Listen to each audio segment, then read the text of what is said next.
ከሰሞኑ የአዲስ አበባ ፖሊስ ከኢትዮጵያውያን ባህል ሃይማኖትና ወግ በተቃራኒ በርካታ ድርጊቶችን በማህበራዊ ሚዲያ ላይ ያሰራጨን ግለሰብ በቁጥጥር ስር አውሎ በምርመራ እያጣራ እንደሚገኝ ማሳወቁ ይታወሳል። እንደ ፖሊስ መግለጫ ግለሰቡ በተለያዩ ማህበራዊ ሚዲያዎች በሚለቃቸው ተንቀሳቃሽ ምስል በህብረተሰቡ ዘንድ ቅሬታን ማስነሳቱና ከቅሬታውን ባሻገር በኢትዮጵያ የወንጀል ህግ ጸያፍ ያለውን ድርጊት በመፈጸም በወንጀል ተጠርጥሮ በፖሊስ ቁጥጥር ስር ውሏል። መሰል ተግባራት በኢትዮጵያ በማህበራዊ መገናኛ ዘዴዎች አጠቃቀም ላይ በተለይም በወጣቱ የማህበረሰብ ክፍል ዘንድ በስፋት እየተስተዋለ ስለመሆኑም እየተነገረ ይገኛል። ለመሆኑ የአንድ ማህበረሰብ መገለጫ የሆነው ባህል ሃይማኖትና እሴቶቹ መጠበቅ ላይ የማህበራዊ ሚዲያዎች አጠቃቀም ምን ጥላ አጥልቷል? ሰመረ ካሴ በብዙዎች በማህበራዊ ሚዲያ ሰመረ ባሪያው በሚል ስሙ በተለይም በማህበራዊ የመገናኛ ዘዴዎች ላይ የማህበረሰቡን እሴትና ባህል ተቃርኖ የሚለቀቁ ይዘቶችን ጨምሮ የማህበረሰቡን የግንዛቤ ደረጃ አይመጥኑም ባሏቸው ጉዳዮች ላይ በሚሰጧቸው ህስ ይታወቃል።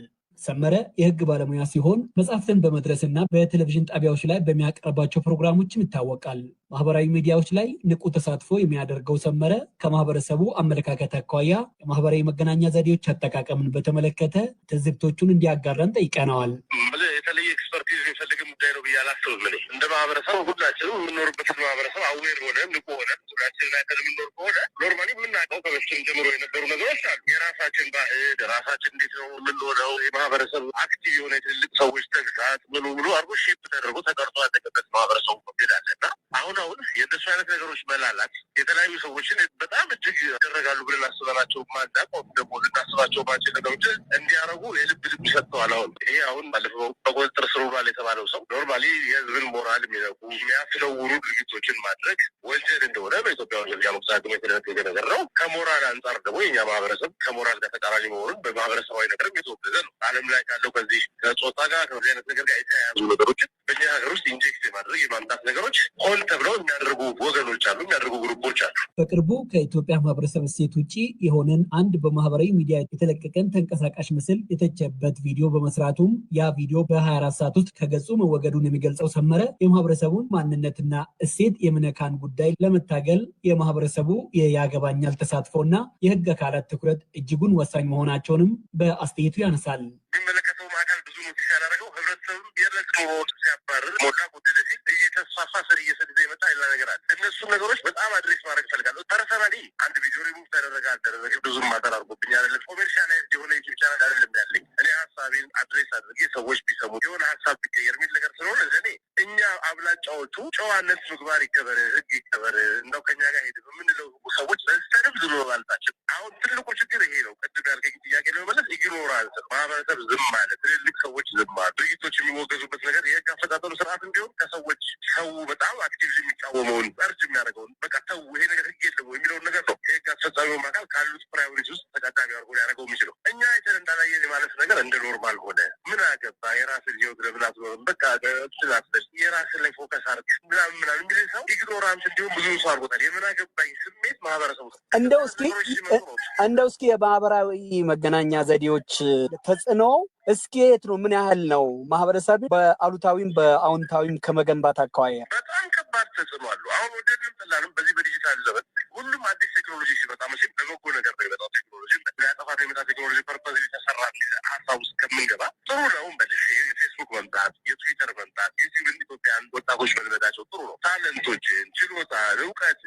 አንዳንድ መማር የምትፈልጋቸውን ነገሮች አንዳንዴ የሆነ አዲስ ዕቃ ገዝተህ ቤት ውስጥ እንዴት እንደሚከፈትና እንደሚዘጋ ከዚህ በፊት የገዛ ጎረቤት መጥራት የለብህም። ዩቲዩብ ላይ ከፍተህ አውጡ ኑሮን ቀላል ያደርጋል። በፖዚቲቭ መንገዱ ከሄድ በዛው ልክ አጠቃቀሙ መዛባቱና ያልተገባ መሆኑ ደግሞ የሚያመጣው ቀውስ በጣም ከፍተኛ ነው። አሁን እኛ ጋር የህዝብ ቁጥራችን በአብዛኛው ከ55 ከ56% በላይ እድሜው ከ25 ዓመት በታች የሆነ ወጣት ነው። እነዚህ ወጣቶች በጣም ጋይዳንስ የሚፈልጉ በዛ እድሜ ላይ ነገሮችን በጣም ዲስፕሬት የምትሆንበት የምትጓጓበት ማንም የ25 ዓመት ልጅ ገንዘብ ቢኖረው መኪና ቢገዛ ቢታይ ሰው አቴንሽን ውስጥ ቢገባ ደስ የሚለው ይህ ስክነት እድሜ የምትለው አለ።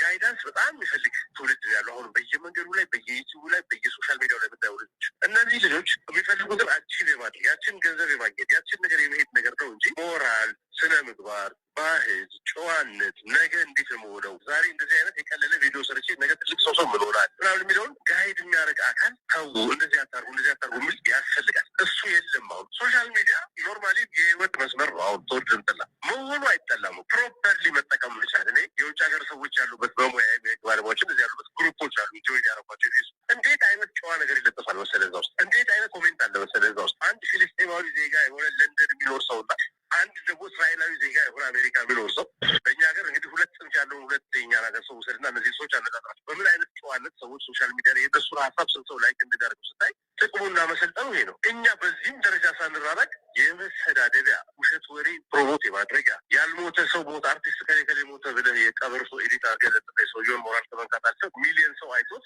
ፒስ ብሎ ኮሜንት የሚያደርግ 5,000 ሰው ስታይ ታዲያ ምን ትላለህ? በጣም ፌመሶቹ ታዋቂዎች ሰዎች ፎሎወር አጣለሁ ብናገር ሰው ይቀየመኛል ብሎ ዝም ይላል። በርካታ ማህበራዊ ሚዲያ መተግበሪያዎች የሚያሰራጩ ይዘቶች ጠቃሚ የመሆናቸውም ያህል ቀለል ያሉና እምብዛም ይዘቶቻቸው ጠንካራ መልእክት የማያስተላልፉ በርካታ እይታዎች ሲያገኙ መመልከት እንግዳ ነገር አይደለም። ቴክኖሎጂ ለሁሉም ሰው በመረጃ አቅራቢነት እድል መስጠቱ መልካም አጋጣሚ ቢሆንም ፈተናዎችም ግን እንዳሉት የገለጹት በአዲስ አበባ ዩኒቨርሲቲ የጋዜጠኝነት መምህር ዶክተር ዮሐንስ ሽፈራው ይህን ክፍተት በሕግ ብቻ ተከታትሎ መቆጣጠር ግን ቀላል እንደማይሆን ያስረዳሉ። ማንኛውንም ይዘት ለማዘጋጀት በጣም ቀላል መሆኑ ሁሉም ሰው ይዘት ይዘው መቅረብ ችሏል። ድሮ ጆርናሊዝም ወይም በሌላ ፕሮፌሽን ደረጃ ተመርቀው የሚወጡ ሰዎች በብዙ ዝግጅት፣ በብዙ ጥንቃቄ፣ በብዙ ኢቲካል ሜዠርመንት ያለፈ ኮንተንት ይዘው ነበር የሚቀርቡት። አሁን ግን ሁሉም ይዞ ይመጣል። ያንን መከልከል በጣም አስቸጋሪ ነው የሚሆነው። ነገር ግን የሚታለፉ ህጎች አሉ። እነዛ ህጎችን የሚተላለፉ ሰዎችን ህጉ በሚፈቅደው መጠን መጠየቅ ይቻላል። ነገር ትልቅ ግን መፍትሄ ሊሆን የሚችል ነገር ምንድን ነው? ሚዲያ ሊትሬሲ ነው። ሰው ስለ ሚዲያ የሚያውቅበትን መንገድ በሌሎች ሀገሮች እንደሚደረገው ሚዲያ ምን ሊሰራ ይችላል፣ ምን ሊያጎል ይችላል፣ ፕሮዳክሽን ፕሮሰሱ የመምረጥ፣ የመቁረጥ፣ የመጨመር እንደዚህ አይነት ነገሮች ፕሮሰስ ውስጥ አልፎ የሚሄድና በሰዎች ፍላጎት ላይ የተመሰረተ ይዘት ይዞ እንደሚመጣ እንዲረዱ የሚያደርግ ስልጠና መጠነ ሰፊ በሆነ ሁኔታ መሰጠቱ ነው ጥሩ የሚሆነው። ኢንተርቬንሽን ነው የሚፈልገው ማለት ብዙዎቹ የሚያስተላለፉት ነገር ምን ያህል ችግር እንዳለውም ያለመረዳትም አለ። በሰዓቱ ወይ ገንዘብ ፈልገው ነው ወይ ፎሎወር ማብዛት ፈልገው ነው። ሊያደርስ የሚችለውን ነገር ፕሮፌሽናሊ ትሬንድ የሆነ ሰው ነው ኮሚኒኬተር ነው የሚያውቀው እና ህጉ ላይም መስራት ነው። መፍትሄ የሚሆነው ግን ስለ ሶሻል ሚዲያ ጥቅምና ቻሌንጆች ጭምር እንዲረዳ ሎንግ ረን የሆነ ፕላን ይዘው ለመቀየር መሞከር ነው። ለማህበራዊ ሚዲያው ቅርበት ያለውና የተለያዩ ህሶችን በማቅረብ የሚታወቀው ሰመረ ካሴም በዚህ ላይ የሰጠው አስተያየት ተቀራራቢ ቢሆንም የማህበረሰቡ ተሳትፎ ግን መጉላት እንዳለበት አጽንኦት ሰጥቷልም። ይህን ጉዳይ እንዳልከው ቅድም ህግ ማስከበር የምትለው የወንጀል መከላከል በጣም እንደምትለው ስለዚህ ፎከስ የሆነ የህግ ማስከበር ስትሪክት አይደለም። ሶሳይቲ ውስጥ የገነባው የምትመጣው የማስተካከል ስራ ነው። እኛ ስናል ከጎረቤት ከሰው ከምን ጀምረ እንዳለ እንደው ፖሊስም ህግም ጋር ሳይደርስ እዛው አካባቢ ማህበረሰቡ ጠንካራ ሆኖ ልጆችን ያሳድጋል። ሁላችንም የማህበረሰቡ ውጤት እዚህ ዙሪያ ላይ ከትምህርት ፖሊሲ ጀምረ ልጆችን ሊያነጽ የሚችሉ ነገሮች። ሁለተኛ እንደዚህ አይነት ቫዮሌሽኖች የሚዲያ ህጎች አሁን ሚዲያዎች ላይ እንዳሉ ቴሌቪዥን ሚዲያ ላይ ሚኒስትሪ ሚዲያ ላይ የሚቀርበው ይዘት በፍጹም የኢትዮጵያን ማህበረሰብ የሚመጥን አይደለም። ከውጭ ሀገር የተቀዳ ተቀርጾ በአማርኛ የተተረጎመ ከህይወታችንም ከኑሯችንም በየቀኑ ከምናየው ኮንሰርን ጋር ማይሄድ ጠንካራ የሆነ የብሮድካስት ህግ ሳይሆን ህጉን የመተግበር ነገር ህጉም አለ። ሚዲያዎች ላይ ሲሰጣቸው ምን ተከታትለ ምን ብለህ ዝም ብለህ ልከህ የምታሳድሰው ነገር መሆን የለም። ለምሳሌ ቅድም እንዳልከው በቂ የሆነ መረጃ ያላቸው ጨዋ የሆኑ ልጥፎች ሰው አያቸውም። ዋይ እነዚህን ጽሁፎች የሚጽፉ ሰዎች አይበረታቱም። ጭራሽ አዲስ ሰው ሲተካ የሚጽፈው ያኛውን ነው። ቢካዝ ወጣቶች ቅድም እንዳልኩ በዛ እድሜ ላይ የምትፈልገው አጭር ነው ይመስለኝ እና መታወቅን ፎሎ ገንዘብ ማግኘት ነው የምትፈልገው። እኔ ይህንን ማህበረሰብ የሚወርስ ንግግር ተናግሬ 4 ሚሊዮን ዩቲዩብ ላይ ካለ የኔን ቪዲዮ ያየ 18 ዓመት ልጅ ሞስት ፕሮባብሊ አንተ የጻፍከውን ጨዋ ጽሁፍ 1000 ቪው አይቶት ሰው አንተን አይከተልም። እርግጠኛ ሆነ እኔ እንደሚከተለኝ ቪው ነው የሚፈልገው። በሌሎች አልሻፎ ፖዚቲቭ ነገር ይበረታታል። እኛ ጋር ተቃራኒው ከከሌ ጋር ትንዳይ ተያዘች አባሏ ውጭ ስትሄድ ብለህ ሴትዮዋን ማጣቀም ጉዳዩ አንተም የጻፍከው ውሸት ነው። ፎቶዋም የለጠፍከው ሌላ ጊዜ ሰርግ ላይ የተነሳቸው ፎቶ ነው። እሱን 10 ሚሊዮን ሰው ያየዋል። የሴትዮዋንም ሞራል ሳይጠብቅ ጽሁፍ ይጽፋል፣ ኮሜንት ይሰድባታል፣ ቪዲዮን የጫነውም ሰው ይጠቀማል። ስለዚህ ይህም ፋብሪኬት ማድረጉን ይቀጥላል። ሌላ ወጣትም ያፈራል። በእሱ ቤት ስኬት ነው፣ ስኬት ሰው ይስባል። አይ ይሄ ነገር ውሸት ነው እኔ ኢንተርቪው አድርጊያታለሁ እና ተከታተሉ ይናልክ 1000 ሰውም አያየውም። በጣም ነው የሚያሳዝነው። አንተ ባለ ጉዳዩ እኔ ላብራራላችሁ የለሁበትም እያልክ ዝም በላ አንተ ቪዲዮን አይተነዋል ብሎ ይጽፋል እና ይህ ፈኒም አይደለም። እየጠፋ ነው። ተያይዘ መንግስትም ሶሳይቲን የመገንባት ስራ መቀጠል፣ ህብረተሰብም ያገባኛል ማለት ፖዚቲቭ ነገር መበረታታት ይቻላል። ከህግ አኳያም ሀሳብን በነጻነት የመግለጽና ማህበራዊ ኃላፊነትን በሚዛን ላይ ማስቀመጥ እጅጉን አስፈላጊ ነው በማለት አስተያየታቸውን ያጋሩን በሐዋሳ ዩኒቨርሲቲ የህግ መምህርና ባለሙያ የሆኑት በፍቃዱ ድሪባ አስፈላጊ ሲሆን የህግ ካርድን መምዘዝ አስተማሪ እንደሚሆን በአስተያየታቸው አመልክተዋል።